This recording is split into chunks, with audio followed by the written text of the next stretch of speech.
I cannot show any affection or let a guy know how I'm feeling, because he's gonna put that as me being thirsty. Okay. At the same token, he can't show any affection to me, because that's going to give me validation. So he doesn't show me any affection. I completely ignore him, and we both accomplish nothing in the end. Them bitches be salty, cause all they boyfriends want me. Them bitches be salty, cause all they...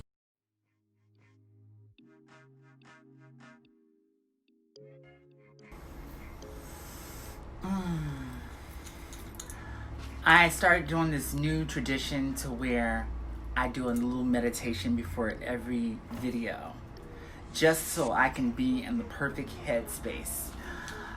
I hope everyone is doing well. I apologize if this has been a long wait for a new video. Just to give you guys a little update about what's been going on with me.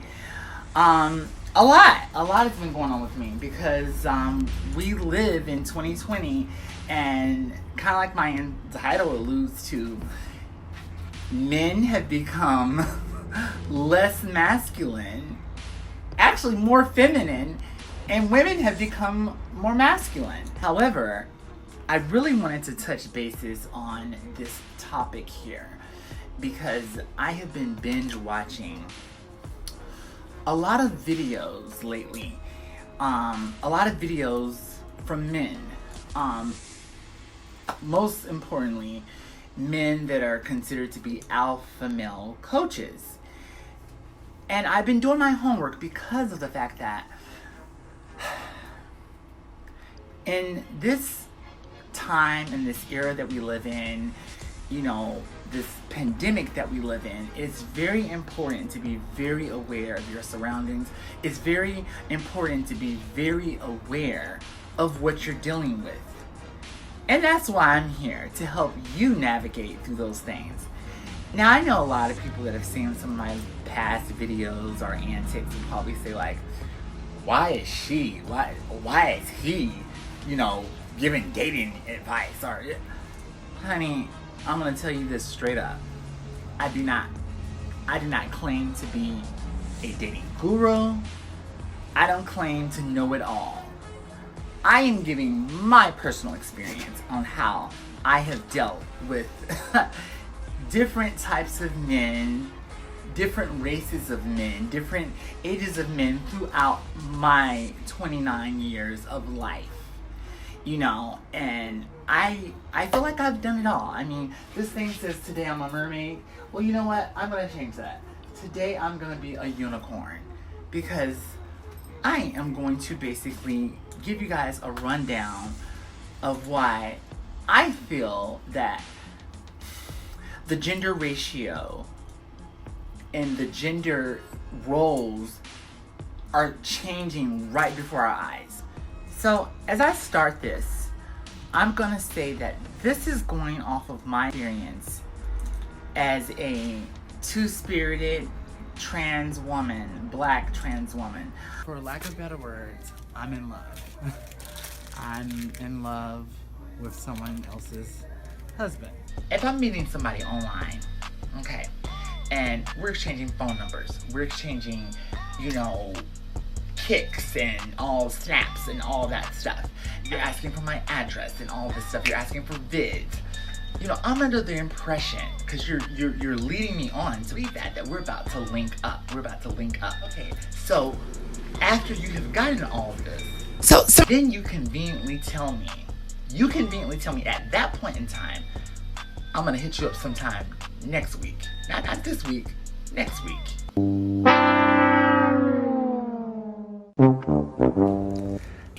No, this motherfucker didn't. This'll do. A 12-inch dildo. Yes. I was so angry, I wanted to literally virtually go into the Grindr app, find this motherfucker, stake out, find him and mollywop his ass until the next week. For wasting my motherfucking time this week. think this is a fucking game. Favorite, you know, basically got the video turned off because he's so, you know, I'm so overly lit. hyperactive. I'm lit. Man. I think it's like an understatement to like the type of excitement you're feeling. And we're back. Basically, you said before Yeah. that if you ask your girl for a threesome, Yeah. and she denies you, Yeah. then she risks the chance of you stepping out of the relationship. Yep. To basically acquire that threesome. Yep, but that mean I'm a leaver though. Okay, but why would you? That shows me. Why would you put? That shows me that she put her relationship at risk for something that she really didn't want to do. You feel what I'm saying? So if she really didn't want to do it, she gonna say no. She ain't just gonna say yeah because she feel like I'm gonna leave her if she don't. You feel me? But why would you put the relationship at risk by? I ain't putting it at risk. I just asked for a threesome. But you just said that you would probably step out of the relationship to acquire the threesome if she denies it to you. Man, listen. If she denies it, I'm just saying, like, for some people, it's like that. More than likely, it's kind of like that. Cause if they come off the top asking for a threesome, bro, that's what they want. Mm-hmm. They want a girl that want threesomes. So if I come to a girl off top, like, listen, women. See, listen. If I come to y'all off top with threesome, and you say no, I'm gonna leave you. Why? It's because at the end of the day, I came to you off top with a threesome, and you said no. Unfortunately, if I come to you with a relationship off top, that means it's me and you. This is why there's so. This guy hit me up and he said, just sent his picture. I said, did you read my profile? He says, I'm not generous, but I'm nice. I wanted to know if you wanted to take my ass virginity. My ass virginity. I don't know what that means. Conversation goes on. By this time, I get hostile because this is the definition of planting your face. I say, you look like a washed-up 35-year-old Justin Bieber living on Prozac and White Castle, and you're asking me to provide you a service despite the fact that I mentioned to respect my time. Wow, this... Walking up to the BMW dealership to say, I have no money, no credit, no job, and I have never owned a luxury car in my life. But I'm a good person. So can you put me in your best BMW on the lot, on the house?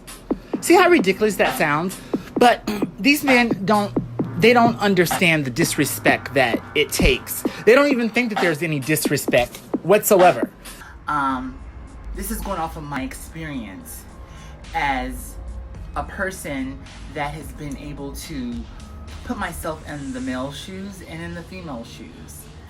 And I'm gonna also bring up some very important statistics that I incorporated into this whole little study, this whole, how I've come up with these little things. Okay, so let's start off by saying that in the United States of America, and you can look up the gender ratio and you can actually look this up because there's actually scientific backing that supports this. Women outnumber men. That's not a big thing. Women have always outnumbered men because of mortality rates, and a lot of that is because of lots of single mothers. However, in the last decade or so, women have taken on more of the effect of being not only the mother, but the father, and just having it all. Lots of having children out of wedlock. Now, I'm not pointing any fingers or anything, but this is what usually happens when you have, both across races. We're not gonna really concentrate on like what race is like having children out of wedlock. I just want to just say it's across the board.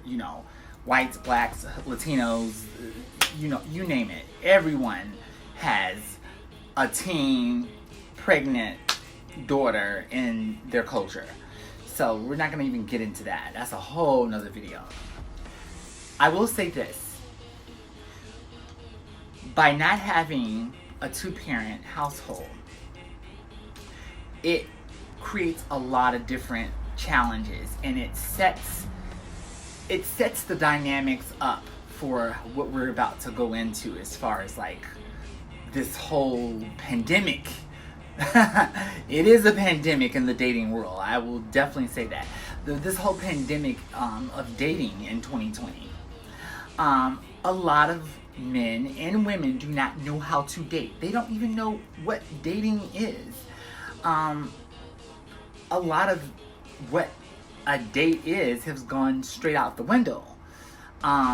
I think that when most people in my generation and the younger generation thinks of dating in 2020, we think of Netflix and chill, which is AKA Netflix and think about it this way. That's an idea. Okay, so I'm gonna just put out the factors there. Okay, Netflix and chill. There's very little that's been invested into that type of date. You know, you make the date, he or she comes to your house, whatever. You know, you watch a movie that's already on your Netflix account. So already, that's already paid for. And who knows, you may be borrowing your Netflix account from a friend or whatever like that. So already, you still haven't put any money in, okay? Person comes over, you guys get to... You're already in an intimate setting because it's a Netflix and chill situation. Okay. So then you guys start watching the movie, or the movie starts watching you. Now I can tell you, in the situations that I've been in, child, that movie starts watching us. Because, yeah, we gets it in, honey. The movie is just like background half of the time. And I think this goes for most people, you know, my age or younger. So therefore, that's the date. I mean, there was really no eating going on. I mean, well, eating in another sense, but, you know, not food-wise. But, depending on who you're dealing with, I mean, most millennial men, I mean, it's gonna be probably less than 10 minutes. And, you know, well-known fact, when a guy climaxes, and I must say when a guy climaxes, because, you know, 9 times out of 10, the guy is gonna climax before the woman does, because of the fact that, you know, most guys nowadays, they have no dick control. Not only do they not know how to date, they don't know how to please their partner. And please, women, gay guys, I gotta say this is a PSA right now, because this is getting too fucking out of control. I will be the first to tell you, size does not matter. Size does not matter, okay? Please, people. And I can't believe I'm saying this, because I used to be, honey, I was a size queen. Please stop asking guys if you want to date seriously, if you want to date, not for hookups. I mean, it's mandatory for some hookups, but even then, it's not even. But let's stop asking guys how big is your dick, okay? Because I'm gonna tell you where the problem comes in. I'm going to tell you exactly where the problem comes in. The problem comes in because when you ask a guy, how big is your dick? You're indicating that you're looking for something big, because you're saying, how big is? You understand what I'm saying? And opposed to saying, what's your size? Or what are you working with? Still, the guys have gotten the memo. And almost every guy, just like clockwork, I got a big dick, I got a big dick, without even having to ask, and they think that that's all they need. And half of the time, they don't have a big dick. But the fact of the matter is that it's becoming so cliche that it needs to be said. Stop the fuckery.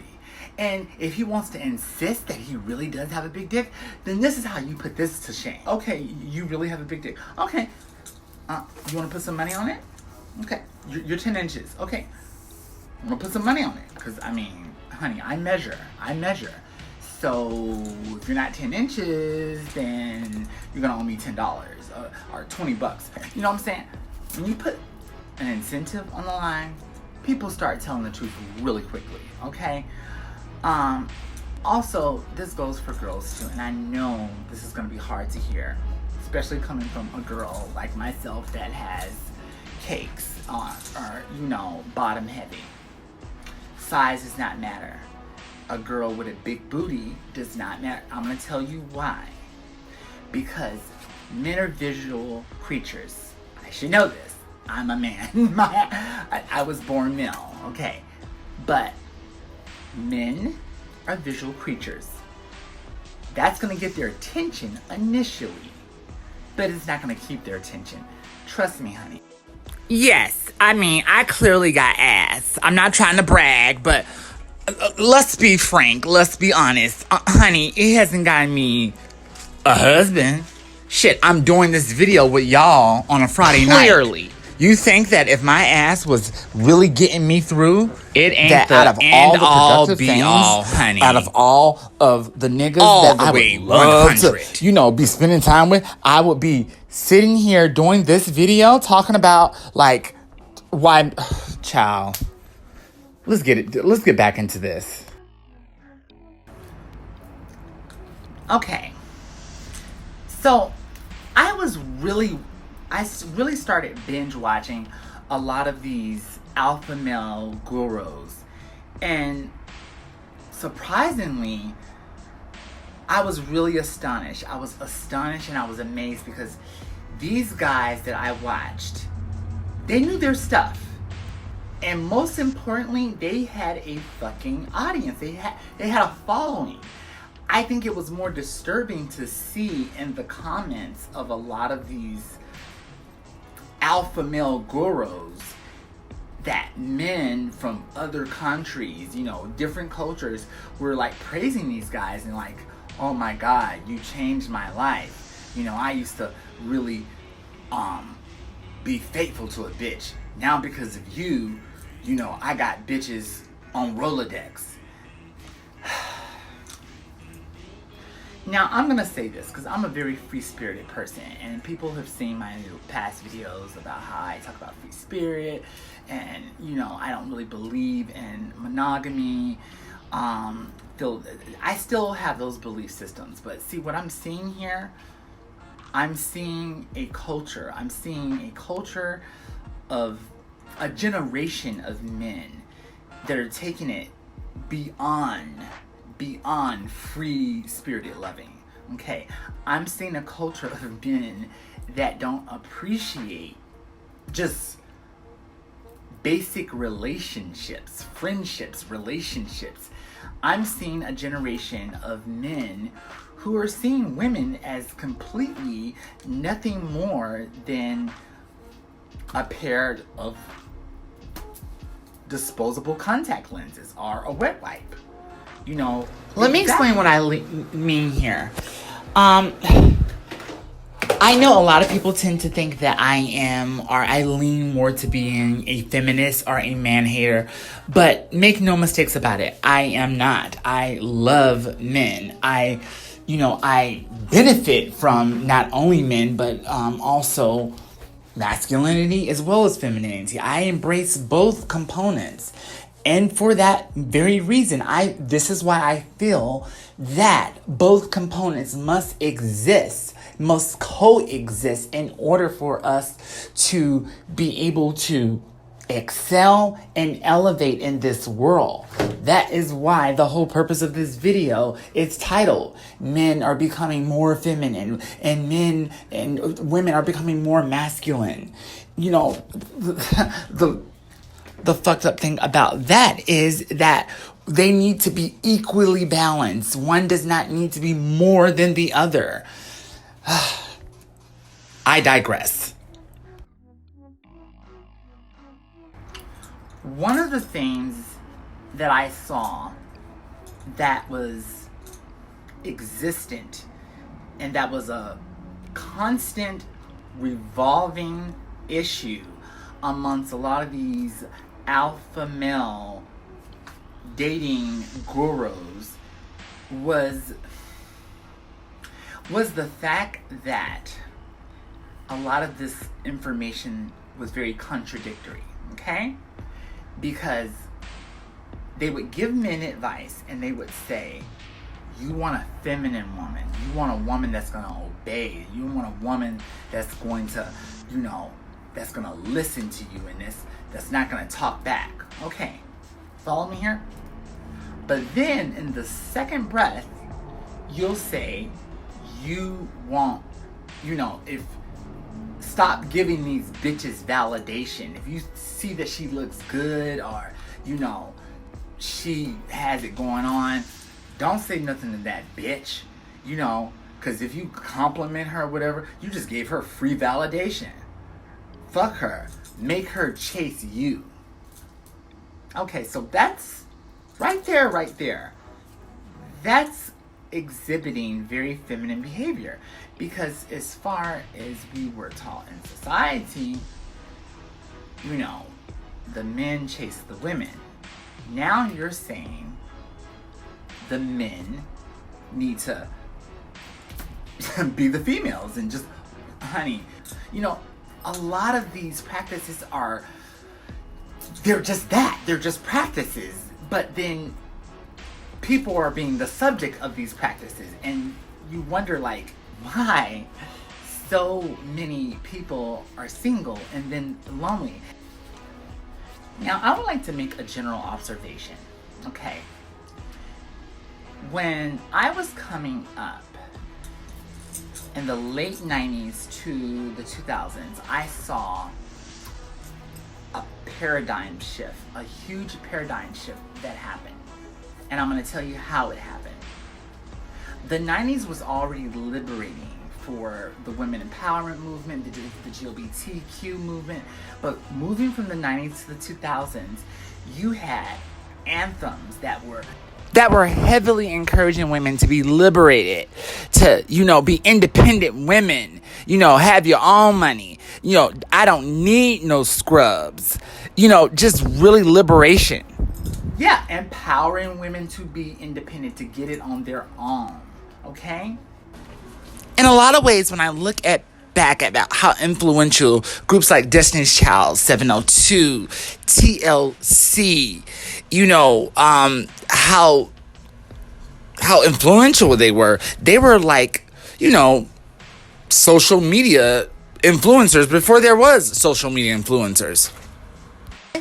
Hypothetical question is, were they setting us up for financial freedom as independent women, or single girl hell as women that are already considered undesirable? That in my culture, black culture,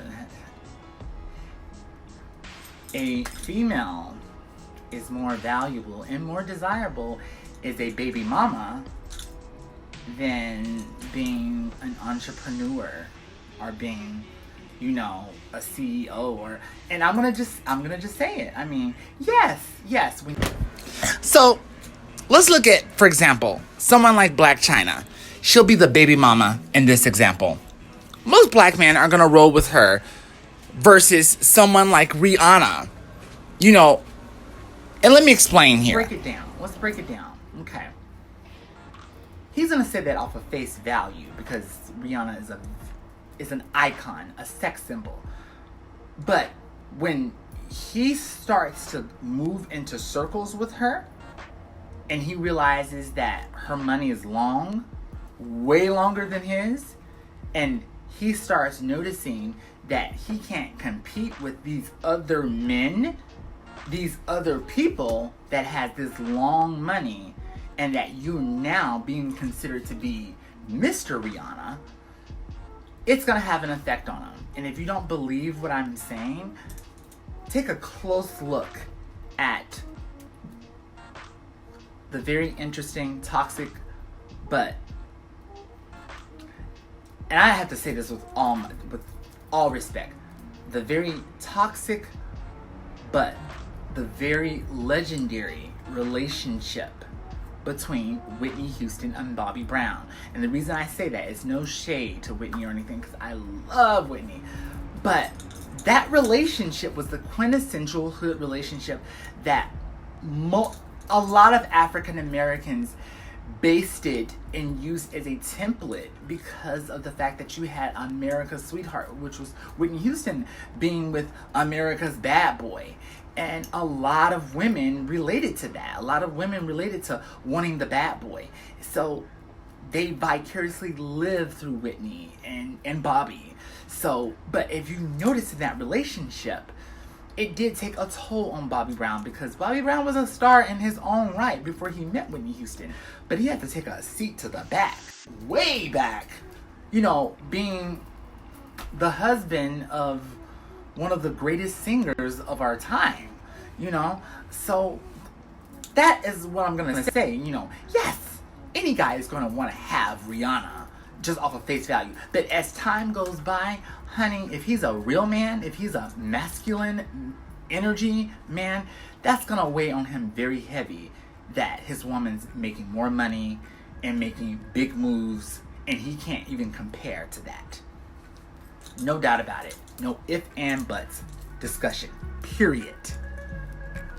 So I realized that this conversation of women becoming more masculine, men becoming more feminine is subjective. So you are welcome to like, subscribe, share, and voice that opinion or opposition.